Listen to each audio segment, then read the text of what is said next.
The 100% Wild podcast is brought to you by OnX Hunt, the nation's #1 GPS hunting app. Download today in the Google Play and App Store. Hey, everybody. Welcome back to another episode of the Drury Outdoors 100% Wild podcast. I'm Tim Chelsvik. I'm Matt Drury. And together we are the dream team of deer hunting. Well, we're a team. Yeah, I actually am quitting deer hunting, by the way. I was meant to tell you this morning. Nightmare team. It's unbelievable. We suck.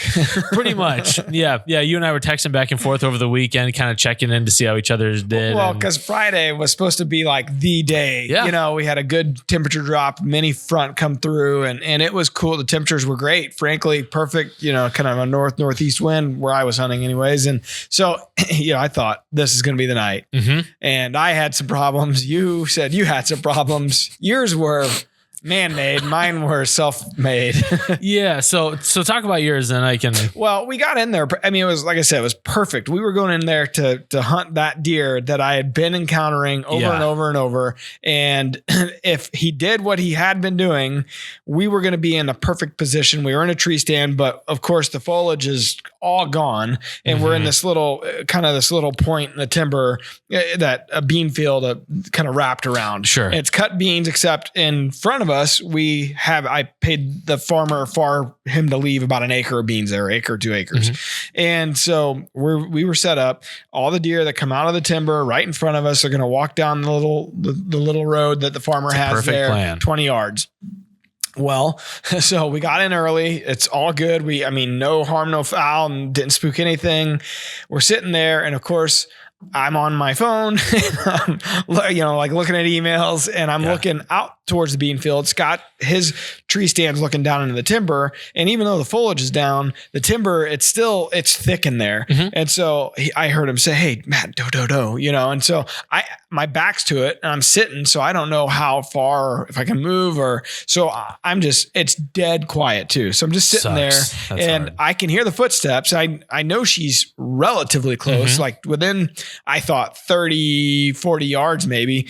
And I'm like breaking my neck trying to slowly look behind me around the tree. My eyeballs are popping out of my head. I can't turn. Like I cannot. I need to be an owl here, but I just couldn't get around. And finally, nothing was going on. And so I was like, all right, I'm going to make a slight move. I'm still moving slow. Mm-hmm. And I literally shift my body just ever so slightly, get my head a little further away from the tree. And then she stared at me, and all of a sudden you see the neck. She's, up the bob in the head.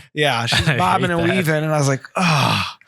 And so she starts kind of walking hard, and she walks out. She gets out from the timber into this little road in the beans. Mm-hmm. And I was like, I freaking dare you to keep walking. I want to kill you so bad. Because I knew there were more deer behind her, but she had me dead to rights, and she didn't come out far enough to where I could grab my bow and get a shot. And I was like, crap. And then finally I was like, can I stand up? And he's like, stand up. There's a buck. I stand up, and it was a 9. It turns out, I think it was a 9-pointer that I had passed a couple times in the year. And, but it just, nothing blew. They never winded us. We had the perfect wind. It dominoed everything out back into the timber at 3:15. And I was like, great.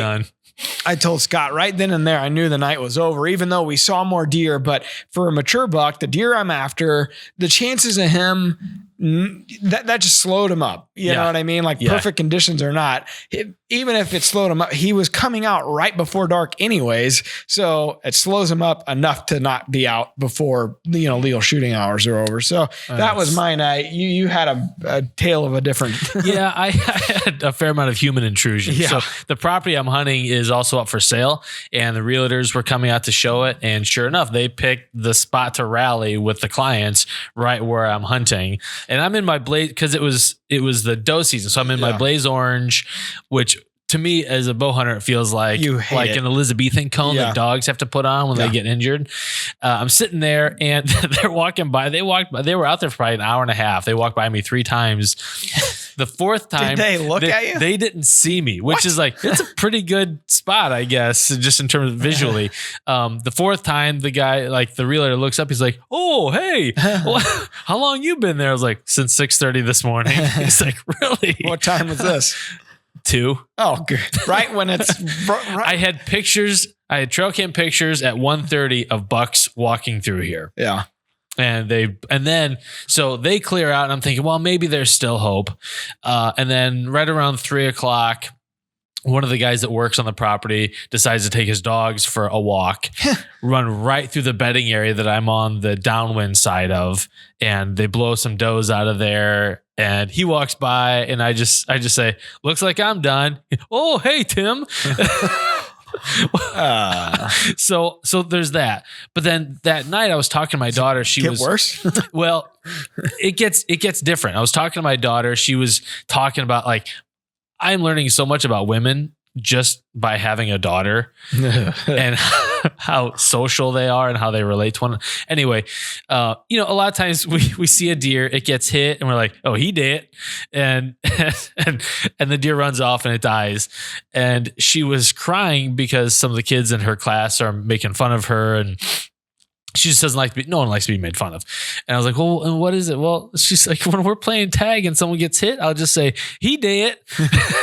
And they're making fun of her. The kids just look at me like, "What does that mean?" Yeah. Like, "You're a Hoosier." And she's like almost in tears, and I'm trying not to laugh because it's funny. It's hilarious. Not to hurt him. So maybe someday she'll be able to laugh about it. All right. So we got a special guest today, even more special than you and I. Not special as in the other special. He's actually special as in he's got credentials in our industry, and he's actually made a name for himself. Who is it today? We got Dan Schmidt, editor-in-chief of Deer and Deer Hunting. Dan, been there 25 years. What's up, Dan? Hey guys, how you doing? We're good. Thanks for having me on, and thanks for those kind words. I don't know if I'm special, but I'll take the compliment. Well, listen, I know this. Mark and Terry have nothing but the highest of remarks for you, and always have. And in general, Deer and Deer Hunting, Brad Ruck's dearest friends, and it's been a long relationship. So we appreciate everything you guys do for the sport and the heritage that we love. You guys fly the flag very high for us.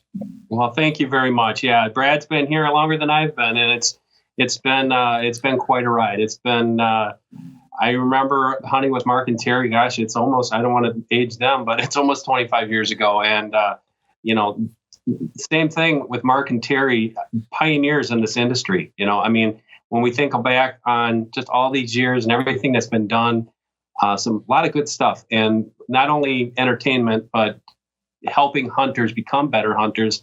And the viewers of your podcast here, I don't know if I can teach you guys anything because I think you probably know it all, but it's very interesting to see how this has progressed over those years. It surely has evolved in 30 years. I mean, heck, the last 10 to 15 years, it's evolved the most, I think. And of course, I didn't get to see the first 15 years with them quite like I have the second half here, but it is pretty amazing how the industry has changed, both good and bad. And one of the things that you're going to talk to us about are how the numbers in general are changing, not only license sales, but harvest numbers and the deer herd. And it's Mark and Terry have been saying it for a couple of years. Mark very loudly that he's very concerned about the state of our deer herd and in general across the country. It's not, of course we see Missouri, Iowa, Illinois. He's got a lease down tech. He sees those areas, but just in general, talking to other folks in the industry or our viewers that might, write us or whatever the case may be, it's not a great state of affairs out there. And I think everybody is hurting as a whole because of it. What's your take in general on where we're at today? Yeah, you're 100% right, Matt. And that's one of the things I've been very vocal on. Anybody who follows me on social media, especially in these last couple of weeks, I've been calling spade a spade in the fact that I've worked here for 25 years. I've studied these numbers nationally for that long and kind of geeky about it. But to Mark's point, what I hear a lot on social media is that, well, hunters numbers are down because, families are changing, kids don't hunt, people aren't taking kids hunting and yada, yada, yada, yada.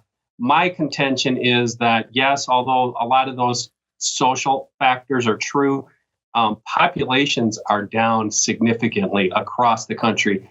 And I'm not here to bash on agencies, but agencies haven't been doing a good enough job on, number one, estimating herds. And some of that is because agencies have been gutted. Here in Wisconsin, our DNR was gutted of all their biologists almost 5, 6, 7 years ago. 500 employees gutted from that agency. But the work that's being done is these populations they're not a shadow of what they were 25 years ago. Our populations are down. Our harvests are down. I just wrote a blog about this Friday, and I'm just going to give you a quick glimpse, especially for a lot of the viewers here. Wisconsin, Illinois, Missouri, Indiana, Minnesota. That's kind of the heart of the country. It's not taking in effect, New York, Pennsylvania, Texas, some big states. But those states that I mentioned, I'll give you quick numbers here. Wisconsin, harvest down 25%. Illinois down 15%. Missouri down 11%. Indiana down 10%. Minnesota down 5%. That's harvest. And a lot of guys will say, well, yeah, Dan, but the number of hunters is down. Yes, but if there were, in Wisconsin, they're trying to tell me there's 2 million deer. There's not nearly 2 million deer. If there were 2 million deer, there's a lot of other things that would be going on. Number one, we'd have more hunters. Yeah. If we were managing these deer populations to sustain yield, I'm not saying overabundance, I'm just saying sustain yield, we would have more hunters. People are going to hunt. What's being squeezed out here are the small hunters, the average guys. And I know a lot of them. I grew up with them. I'm still part of my family. Guys who hunt 5, 10 acres, 15 acres. Michigan has felt this significantly this year with the baiting ban. Excuse me. And I'm not going to get into ethics or any of that kind of stuff, but Michigan lost 20,000 hunters this year. And that should concern everybody. Some people say, well, I saw a bunch of deer. I had the greatest season of my life. I always tell people, when you start the conversation with I or me or about yourself, that's not looking forward to the future of hunting. You need to be looking at everybody and embracing everybody. Yeah. And so I'm getting off a little bit of soapbox here, but we lose 20,000 hunters from one state. It doesn't take much to extrapolate that and find out that we're going to lose masses, and hunters in the hunting community needs masses to survive in the future. But that's a snippet. I could talk about this all day long. If you look at Pennsylvania and Michigan particularly, those two states used to have over 1 million deer hunters each, which is mind-blowing. Michigan is half that now. Pennsylvania is a fraction of what they used to have.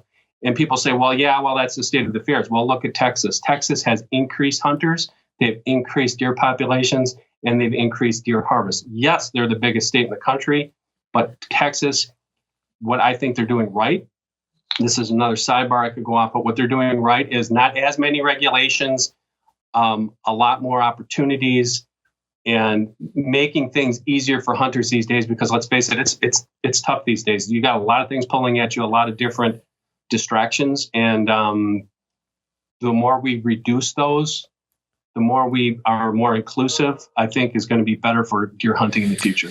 Inclusive in what way, Dan? So what are some of the regulations that Texas is changing or repealing? Deregulating, more or less. Yeah. I'm not saying they're perfect, Tim. What I'm saying with Texas, and I know that it's different where you go in Texas, but the gun case laws. There's all these little things, gun case laws. Baiting, whether you can bait or not, how many deer you can harvest. The way I say it, and my friend Ted Nugent, I know he's a lightning rod amongst many, but he put this in my mind, and I wholeheartedly agree with him. States need to lay off on all these, okay, we're going to basically tell me what my deer season is. It's going to open September 1st, September 15th, October 1st. I don't care. Tell me when it's going to open. Tell me when it's going to close. And how many deer can I shoot? How should this be any different than fishing? Your fishing season opens here, your fishing season ends there. You can catch 5 walleyes a day or whatever it happens to be. I say, figure it out and let's get rid of all these. Well, no, you can't go hunting this weekend because it's a youth weekend. I agree with youth seasons in those places where they have them because it is more inclusive. But you fracture this so much to where guys are just like, they got a booklet that's this thick. They're like, I don't even know where to begin and where to end. The perfect I think example it caused a lot of stress with Missouri this weekend was the antlerless season. Even though we're archery hunting, you got to wear orange, or at least that's, right. You guys looked it up. It's like, we think you have to wear orange. It's never really clear. It says it. Yeah, and I actually spoke to someone at the Department of Conservation, and they're like, it kind of depends on which officer you speak to as to how they interpret that, and that's intimidating for those of us that live and breathe it. You imagine what a barrier that is for someone that's just like, I want to try deer hunting, but heck, am I in an area where it's municipally disallowed to discharge a firearm? Well, then if that's the case, then I don't have to wear a blade. Like that's kind of scary to know that there are steep consequences if you don't get the. Yeah. So Dan, I guess what you're saying is like, we just need to make it easier for people. Make it easier. Now that's a small example. Is somebody going to quit hunting because they couldn't wear orange? Had to wear? No, that's not the case. But and you guys know this, I am a full proponent of not having state mandated antler restrictions, because we've been there, we've hunted. Somebody puts me on their property and says, you can only shoot, a buck that's 4 years old or older. I can do that. But give some kid that, or somebody who's 25 years old who just went hunting. How many people do you see? I see this a lot. They went hunting and what did you see? Oh, I saw a buck. Well, what was it? I don't know. It was like an 8 or a 10. They don't know. They just know that it was a branch antlered buck. They don't know that deer was 3 or 4 years old. And the same thing with a kid, or I don't care if it could be a 70-year-old guy with cancer. He wants to go out and kill that fork horn. He's got, guess what? You can shoot 2 bucks or 1 buck or whatever the rules are. Go shoot that buck, enjoy it, have fun. Don't get stressed out about it. There's things like that there's so many people in the conversation that they're trying to manipulate this, thinking that it's going to somehow be better for them. Oh man, if we could only be a 1 buck state, why? Like here in Wisconsin, we have, I'm going to say probably 1.3 to 1.4 million whitetails. If we do nothing, we're going to have, we can have harvests of 350,000 again without a problem. If you want to go out and fill your tags, you're out of the woods September 15th. I don't care. Go ahead and do that. And that's kind of what I'm getting at, is that, like you guys say, there's so much. You could get busted for a regulation violation probably any day of the week, because there's things in there that just, they shouldn't be in there. It's like, okay, if it's gun season, wear orange, fine. Have that. But I think the bigger point is, in answering your question, Tim, is being more inclusive is just getting this more simple, getting it more simple, letting people have fun, because that's why. Dan, what would you say to someone that says, well, if deer numbers are on the decline and hunter numbers are on the decline, just let that process run its course, because if there's less predation on deer, won't deer numbers rebound? Deer numbers will rebound. Yes. I don't think I was listening to your question correctly. I don't think one thing that kind of popped in my head that people say is like, well, good, I want less hunters because, we don't have enough hunters. We can never have enough hunters. No. And I don't think anything that would deter hunters is a good thing. Mm-hmm. If deer populations are on the decline, the biggest point that I think I would need to make, and most people watching this program are whitetail fanatics enough to understand that if the state comes out, like here in Wisconsin, if I buy my bow license and my gun license, I get 3 free doe tags per license. So I get 6 free doe tags. Wow. Now, to the average layman, they're like, hey, we're going to go kill 6 does. You can't do that, because most of these guys, like I said, they're hunting small properties. So I think what people need to understand is be more in tune with your property. And you guys have been at the top for preaching, the QDMA and everybody has been preaching how to manage properties. But if you understand that, you know what I'm talking about. If you don't understand that, get in there and learn deer densities, learn how populations work. It's not that difficult.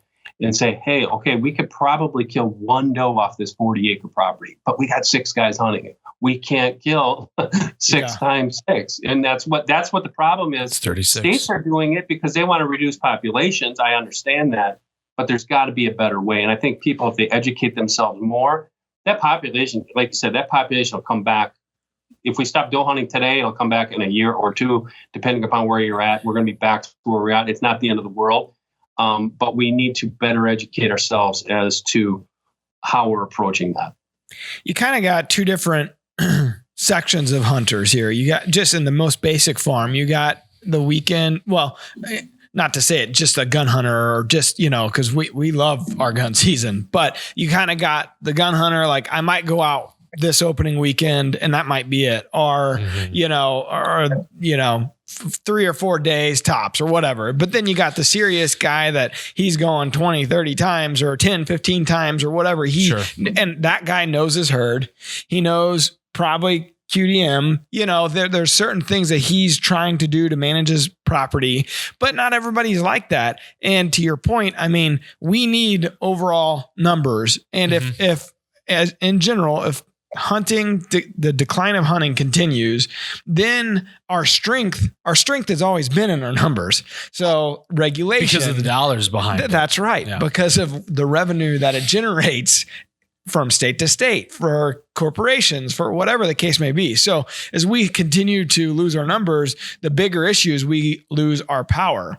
And as we lose our power, we lose that ability to continue to keep people out of our hunting heritage, basically, meaning like the people have no business meddling in it or changing regulations or rules or firearm laws or whatever the case may be. We lose that ability, in my opinion. Yeah. And so even though you might not like the guy that goes, I was at a birthday party this weekend, a kid's birthday party. And so one of my wife's friends, she has a husband. He's an avid fisherman.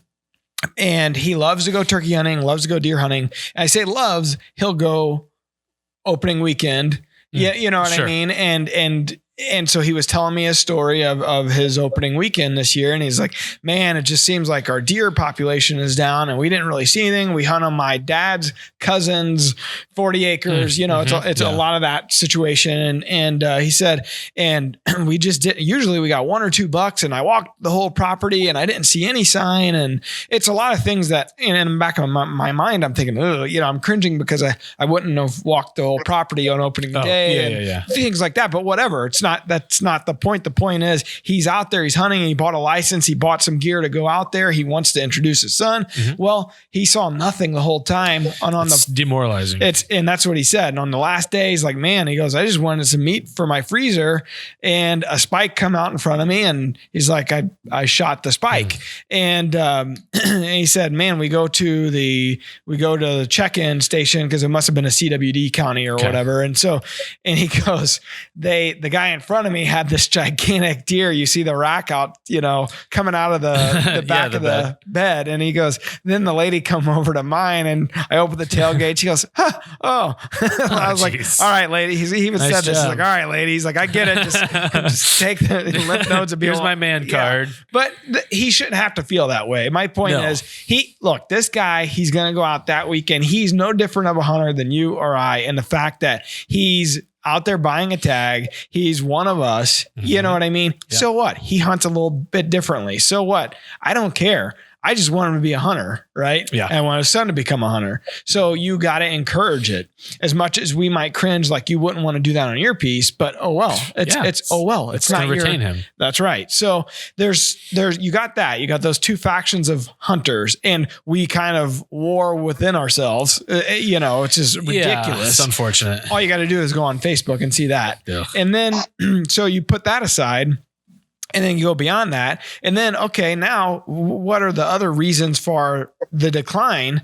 Well, you're talking about deer density, the deer numbers declining. What's the reason there? Well, a lot of it has to do with when an EHD outbreak rolls through the Midwest or whatever the case, you're wiping out in certain counties a couple thousand deer at a time. Like all of a sudden, all right, the deer numbers are down and people go out 1-2 times. They're like, well, I'm not seeing anything. I'm not going to keep going out and hunting nothing. So that affects it. And then you got let's go back to another group of people. Okay. CWD is a huge lightning rod of an issue for some people, for a lot of people, but most people I don't think understand it, myself included. I would never say I could speak on it as an expert, but so some people say it doesn't exist. It's been, or it does exist. It's been around forever. Some people say, hey, I see all these deer die of EHD, but all the funding's going to CWD. Why don't we go try to figure out some sort of fix for the EHD issue? Yeah. Dan, do you have any input on that? Like there's a group of people that just, it's like, hey, why are we talking about CWD when I just saw 30 dead deer in my, in the creek system on my farm? Yeah, Matt, that's some good points you bring up there. Another topic that we could talk about probably for a week, but my thoughts on EHD funding, there's really not much you can do about it right now that we know about. Should there be funding towards EHD? Yes, but it's also a testament towards, now that's a unique part of the country, kind of right through your area there, Missouri, Iowa, parts of Illinois, I think Kentucky, that they're dealing with EHD. The bigger problem that I have with this whole discussion with CWD is I think for the most part, and I know I'm going to take criticism for this, for the most part, we are wasting millions of dollars. CWD, is it a concern? Yes. Is it spreading? Yes. However, what are we doing about it? We are spending so many millions of dollars giving it to nonprofits, giving it to agencies for not real research. I mean, there's some good research going on, but we're not seeing what we're spending all this money on is, yep, we got it. Well, yeah, we know that. Yep, it's spreading. Yeah, we know that. What I would like to see is those dollars being spent towards real research on the disease itself. Okay, prevalence rates, where it's spreading, well, call up the map. QDMA's got a map. It's basically, the whole country's got it. It's like, okay, we know that's spreading. What can we do about it? Right now, we don't know anything that we can do anything about CWD. Should we be concerned about it for the health of the deer herd? Yeah. What can we do about it? Well, we have been doing a good job keeping populations in check. Some of the lightning rod rallying points, I don't agree with. I do not agree with. I'm working on a blog right now, and you're talking about. I was going to pull this into another discussion. You're talking about soybeans that you planted and that you're hunting over. I'm talking about corn. People say, well, we have to ban baiting in these places that still have it because it's spread by mouth-to-mouth transmission or nose-to-nose transmission. All right, here I'm going to try to find the statistic for you because it blows my mind. Because if we're talking about harvesting deer, okay, we talk about people going out having fun harvesting deer, putting deer in their freezers, awesome. Okay, it's also called population management, which also is awesome. 1 bushel of corn, as you know, is 56 pounds. So if a guy that you know in a state that you know that can bait, how many bags of corn will that guy put out? A couple? Maybe 2 weeks before gun season, he'll put out a couple bags. Maybe the week before gun season, he'll put out a couple bags. Okay, let's say 200 to 300 pounds of corn he puts out for bait. Okay, in Michigan, we lost 20,000 of those guys and gals because they couldn't do that anymore. What about the guy who's planting a food plot? That half-acre food plot is, I got the number and I cannot find it. It's the equivalent, it's 7,840 pounds. That's quarter of an acre. So half of that, 4,002 tons of corn that you can put in a half-acre food plot. We're running down the wrong rabbit holes is what I'm saying. If they're saying that, hey, you know what? Let's all feel good about ourselves, pat ourselves on the back because we banned baiting, that's going to fight CWD. No, it's not. That I could go spit out in the wind right now, and that's going to fight CWD as much as that is. The other thing that we really need to look long and hard on, and get another thing that I'll say is people get upset about. I've been a big proponent in areas where no antler restrictions. What's spreading CWD? And a mature buck, a 4-year-old buck, is 40% more likely to have CWD than a younger deer. So in these areas where they have antler restrictions, why in the world are you promoting antler restrictions yet banning baiting? The two are totally would be the same as far as how that mature buck. Okay, he travels 7 miles in the course of a fall. How many licking branches did he touch? Yeah. How many rutabagas or purple top turnips did he pick up and drop? And he's more likely to have CWD than that yearling buck, that guy that you're talking about who's going out there with his Remington 870 with slugs and a smooth bore would be happy to kill, but he can't because they have an 8-point restriction or wherever he hunts. Those are some of the things that I think we need to look at. But that's a kind of a rambling answer to your question is, I think more money should be being spent on CWD overall, but it should be spent on real research about the disease. And we might not, I don't think, honestly, I'm going to predict we're never going to find an answer to CWD other than confirming that, nope, this doesn't infect humans. Should we manage populations to responsible levels? Yes, we're already doing that. If we want to feel good about picking up roadkills and putting them in dumpsters that are marked CWD research, fine, go ahead and do that. But don't be spending the millions and millions of dollars basically telling us what we already know. Yeah, it's here. Yeah, it's spreading. Should you not transport a whole deer from Missouri to Wisconsin? Of course not. Okay, just tell people that. Don't spend billions of dollars saying that, no, the education is here. We got Facebook. Let's fire it up and put it on there. Hey, guys, you know what? If you're traveling out of state to hunt, you have to bone the deer up before you come home. Case closed, clap our hands, move on to the next thing. In general, I'm more of a small government guy. Like I think we have way too many laws, and laws are typically created for lawbreakers. And most hunters are ethical and responsible and police themselves. And I have a gut reaction anytime someone says, well, we got to do something like that. That's a recipe for getting yourself into trouble. Like sometimes you need to study, you need to understand, and just doing something isn't always the best. Just for the sake of doing something isn't the best route. And I hear a lot of people that have very strong views on both sides. And I think if they were just to be honest, they probably couldn't talk for more than a minute cogently about the issue. They've just kind of picked what happens to be the most convenient position for them based on their personal experience. And that's what they're going with. Yeah. Which is too bad. But that's a lot of what most of, that's America today. It's our right? default humanity. I do have a solution for EHD, and it actually comes from the anti-Second Amendment groups. You know how they'll put up like a gun-free zone, which repels criminals who want to do a crime there. What if we put up like EHD found here signs near wetlands and marshy areas? That way the deer see the sign and they want to avoid that area. Well, it'd be just about as effective as gun-free zones. Or you could just try to like spray something for mosquitoes. That's right. So cut them off at the source.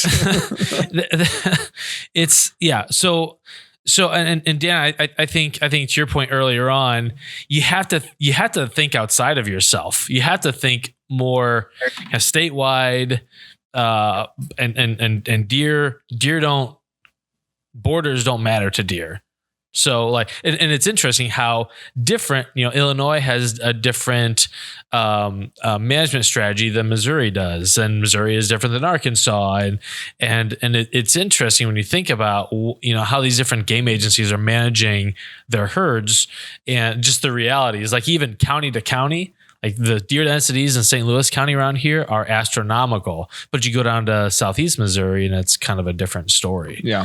So it just takes being able to think outside yourself. Or the fact that it's, either one during the firearm season, you can have one antlerless permit or two, depending on the county. But yet if they find CWD, they want you to go annihilate every deer. And that's what upsets a lot of guys. Like in my hometown of St. Genevieve, they had some CWD positive testing. And so they finally just kind of got their deer herd back from Blue Tongue or EHD. I don't remember in the 80s or, and they finally got it back to where they're killing some good deer down there. And they had implemented an antler point restriction, I believe.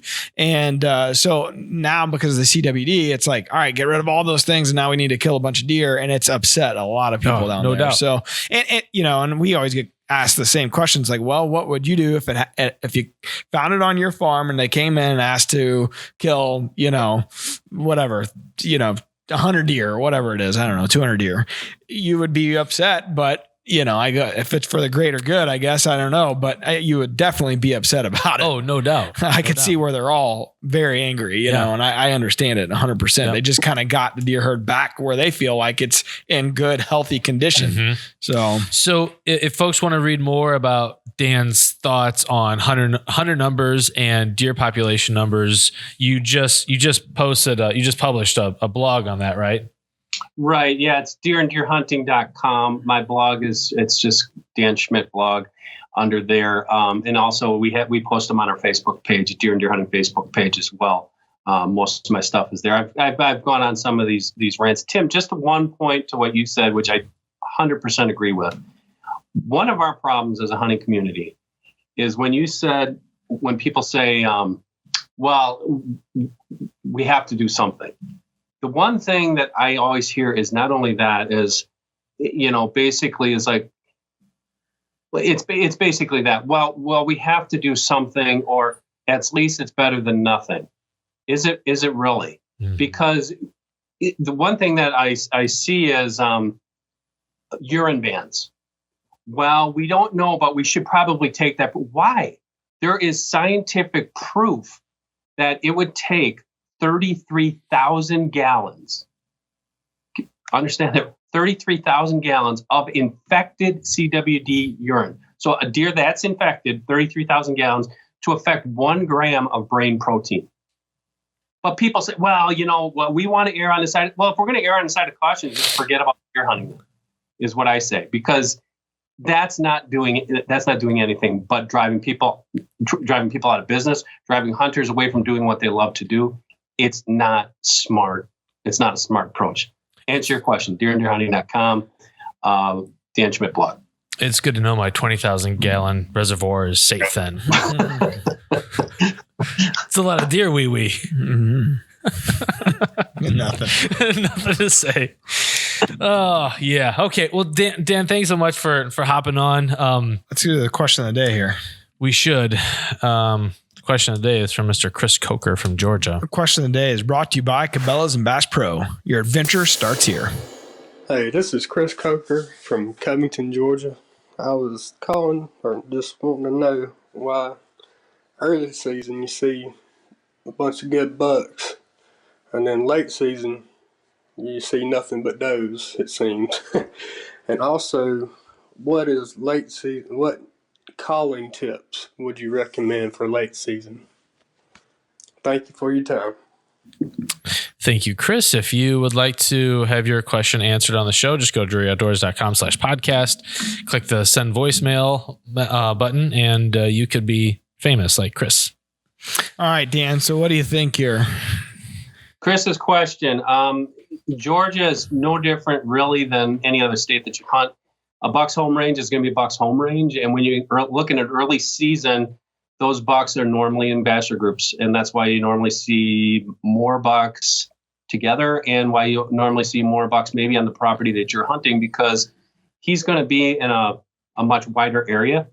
And then as those deer disperse, as fall progresses, those bucks, every buck, not every buck, but most bucks are looking to be the alpha buck, especially if they're a mature buck. And they're going to be a little bit farther widespread. One thing I always tell people in my seminars is to take your property and then pretend that you're sitting on that drone and you're flying up into the air and look at it from a bird's eye view. Mature buck, most areas, his home range is going to be a square mile, sometimes more, sometimes less, but his core area is going to be smaller. So how does that help you? Well, as the season progresses, he's going to be tighter in that preferred area of his home range, which could be, it depends upon where you're hunting. It could be, I've seen him 60 acres, 80 acre core areas. I've seen bigger core areas, but that's kind of where they're going to gravitate to.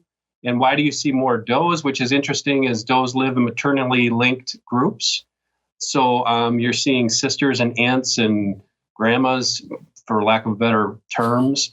Those does, if you look at that same aerial view, those interconnecting circles, those does their home range is going to be small. Their core areas are going to be small, and you're going to see them time and time again, and they gravitate towards food sources.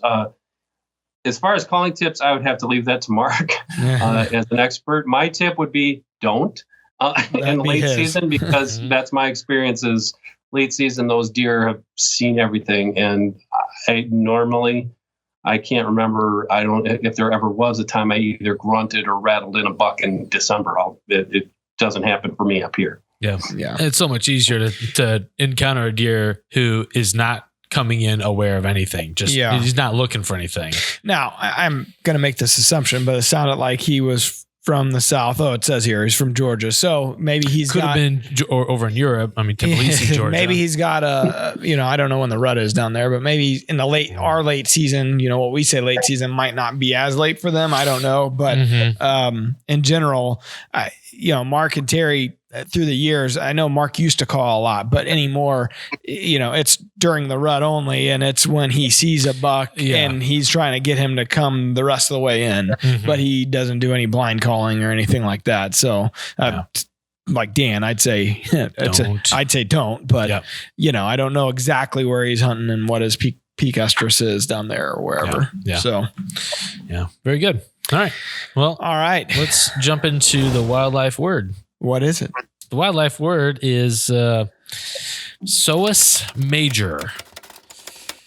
Dan might know. I'm definitely out on this one. I guarantee you both have eaten it. Dan, do you know what it is? I can't get to my Google that fast. Hold on, I'll figure it out. The Psoas major are the tenderloins on a buck or a doe. Okay. Yeah. I learned something today. That is awesome. Thank you, Tim. Yeah. I did not know that.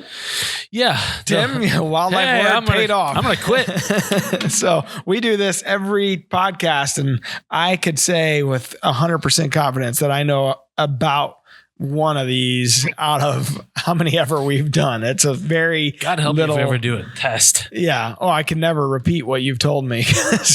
I forget it instantly. In one ear, out the other. But and they are by far the best cut of meat on a deer. And I killed a relatively young doe a couple weekends ago, and they just came out like sliding your hands down. Are those the ones you brought in the other day? Yeah. Mm-hmm. It was good. Mm-hmm. And I've taken to cutting them up into little chunks and then pounding them out with a meat hammer. Yeah, and then seasoning them, and they're even like pounding them out just makes them incredible. It was good. So killing it in the kitchen. There you go with Tim, not Taylor. Check it out. All right. Well, we've taken up enough of your time. We appreciate you joining us. Do you want to plug anything before you leave here? Hey, guys, thanks a lot. I appreciate it. And say hi to everybody there for me. For all the viewers, just check us out on Facebook, Instagram, Twitter, Pinterest. We have 400,000 followers on Pinterest, if you can believe that. Wow. And Pursuit Channel. Saturday Night Deer Camp, Deer and Deer Hunting, and deeranddeerhunting.com. Awesome. Hands down, the best title of any media outlet in the outdoor industry. Deer and Deer Hunting? Yeah. It just says it. Yeah, it does. I love that. It says it all. Thank you. So, all right. Well, we appreciate it. If you're listening to this, you got about less than a week to sign up for the farm giveaway. December 15th, at midnight, we're shutting that thing down. We're shutting it down and drawing a name. And if that person doesn't contact us within X amount of days, we're going to draw another name and keep going. But the winner not only will win that 60 acres in northern Missouri that's been pimped out by Mark and Terry and not hunted, for the record, despite what some might say, you're going to also win 6 Reconyx cameras. You're going to win $1,000 in gift cards from Mossy Oak to kind of get fully outfitted. And then the Archery Trade Association, ATA, they're going to fly in Indianapolis or drive you in, whatever, and put you up in a hotel. And we're going to announce you officially to the media there on Friday at 2 p.m. at the Scent Crusher booth. It's going to be a big time, and it's going to be a party. Yeah. So you want to make sure your name is in the hat. That's right. Got a little bit of time left. If you've already entered, then you're entered. Yeah, so you can only enter once. Don't worry about it. But that, and then we've got the 12 giveaways of Christmas coming up starting December 12th, which is probably Saturday? Tomorrow, or it's Thursday. Well, yeah.